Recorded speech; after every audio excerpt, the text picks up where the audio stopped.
27ാമത്തെ വയസ്സിൽ ഞാൻ സെമിനാരിയിൽ ചേരുന്നതിന് മുമ്പ് ദൈവത്തോട് ചോദിച്ചൊരു ചോദ്യം ഇങ്ങനെയാണ്: ഇതെങ്ങനെ സംഭവിക്കും? അന്ന് എനിക്ക് ലഭിച്ച മറുപടി ലൂക്കായുടെ സുവിശേഷം 1-ാം അധ്യായം 35 മുതൽ 37 വരെയുള്ള വാക്യങ്ങളാണ്. പരിശുദ്ധാത്മാവ് നിന്റെ മേൽ വരും, അത്യുന്നതന്റെ ശക്തി നിന്റെ മേൽ ആവസിക്കും, ദൈവത്തിനൊന്നും അസാധ്യമല്ലല്ലോ.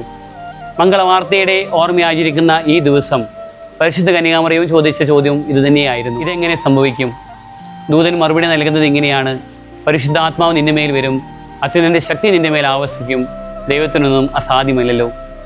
മാനുഷികമായി നമ്മൾ തോറ്റുപോകുന്നിടത്താണ് ദൈവം പരിശുദ്ധാത്മാവിലൂടെ നമ്മുടെ കാര്യങ്ങളിൽ ഇടപെടുന്നത്. നമുക്ക് വിശ്വസിക്കാം, ദൈവിക പദ്ധതി പരിശുദ്ധാത്മാവിലൂടെ നമ്മൾ നിറവേറട്ടെ. ആമീൻ.